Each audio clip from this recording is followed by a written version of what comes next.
Hoje a gente vai desvendar uma das ideias mais poderosas da estatística, a amostragem. É uma mistura de ciência e, por que não, de arte. A arte de entender um universo inteiro de coisas analisando só um pedacinho. Mas claro, um pedacinho escolhido a dedo. Então, para começar, vamos pensar num desafio prático. Imagina só, 1000 hastes de aço acabaram de sair da produção. A gente precisa saber se elas estão boas, mas não dá para medir todas, né? O tempo não deixa. Como é que se tira uma conclusão confiável medindo só 50 delas? Parece mágica, mas não é. É exatamente esse o tipo de problema que a amostragem resolve.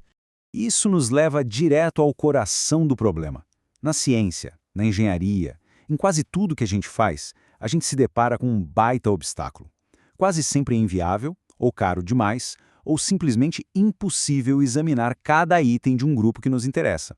Pensa só, se a gente quisesse entender as doenças mais comuns em todos os cachorros de um país, ou testar a bateria de cada carro de um modelo específico que foi fabricado.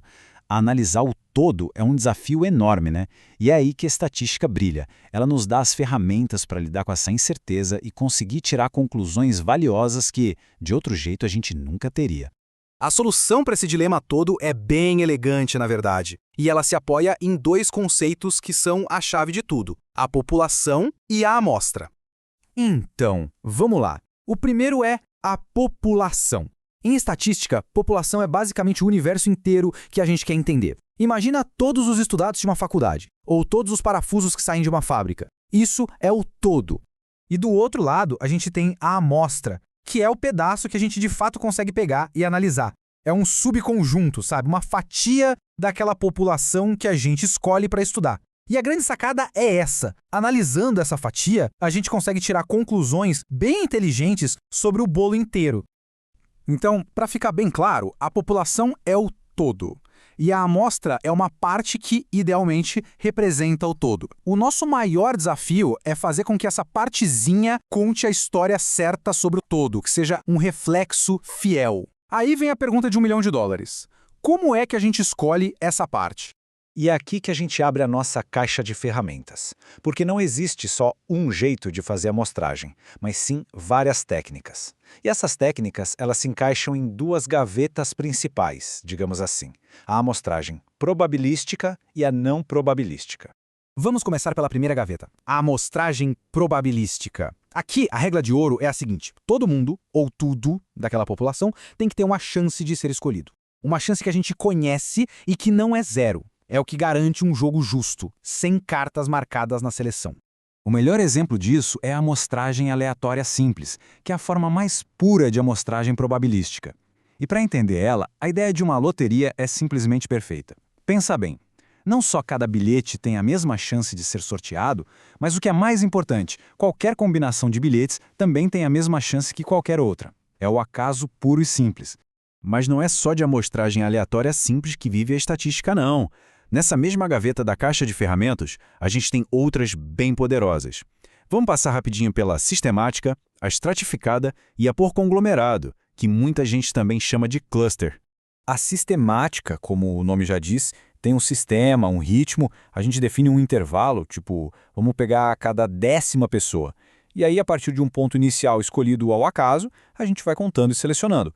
Isso é super prático para situações onde as coisas estão em movimento, sabe? Tipo, uma fila de pessoas ou peças numa linha de produção.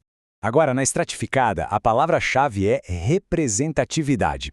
A gente meio que fatia a população em grupos que fazem sentido, os tais estratos. Pensa, por exemplo, em dividir a população de um país por região. Depois de fatiar, a gente tira uma amostra aleatória de dentro de cada fatia de forma proporcional. Assim, a nossa amostra final vai ser um mini retrato do país. A por conglomerado ou cluster é uma mão na roda quando a população é muito grande e espalhada. A lógica é um pouco diferente. A gente também divide em grupos, tipo as escolas de uma cidade. Só que, em vez de pegar um pouquinho de cada grupo, a gente sorteia alguns grupos inteiros, algumas escolas no caso, e aí entrevista todo mundo dentro daquelas escolas sorteadas. É bem mais rápido e barato, facilita muito a logística. Beleza, agora vamos abrir a segunda gaveta da nossa caixa, a amostragem não probabilística. Essas técnicas entram em campo quando sortear não é uma opção ou simplesmente não é o objetivo.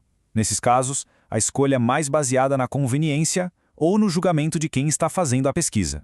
Vamos dar uma olhada em 3 tipos bem comuns: por conveniência, por cotas e a técnica que tem um nome bem curioso, a bola de neve. A de conveniência não tem segredo, o nome já entrega tudo. A gente simplesmente seleciona quem está mais à mão, quem é mais fácil de alcançar. É o famoso pesquisar os estudantes no pátio da faculdade. É rápido, é barato. O ponto principal aqui é ser honesto. Num estudo sério, é fundamental deixar claro, olha, essa amostra foi por conveniência. Assim todo mundo entende as limitações. Já a amostragem por cotas. Dá para pensar nela como uma prima não probabilística da estratificada. Aqui, a ideia é definir metas ou cotas para garantir que certos grupos apareçam na amostra. Por exemplo, precisamos entrevistar 500 homens e 500 mulheres. Então, o pesquisador vai coletando as respostas, muitas vezes por conveniência mesmo, até bater aquela meta. E por último, a bola de neve. Essa técnica é fantástica para conseguir falar com gente de grupos que são muito difíceis de achar. Imagina tentar estudar uma comunidade muito fechada. A gente começa com uma ou duas pessoas e pede para elas indicarem outras, que por sua vez indicam outras, e a amostra vai crescendo, exatamente como uma bola de neve rolando ladeira abaixo. Certo. Então a gente viu um monte de ferramentas diferentes. Aí fica a pergunta, qual delas é a melhor? E a resposta, como quase tudo na vida, é depende. A escolha ideal vai depender do que se quer pesquisar, da grana e do tempo disponíveis e de como é a população. E é importante lembrar, toda amostragem tem um risco. Para entender esse risco, vamos voltar para a fábrica de parafusos. Imagina só essa cena. 2 inspetores pegam amostras aleatórias do mesmíssimo lote. O primeiro olha a amostra dele e conclui: 85% dos parafusos estão bons.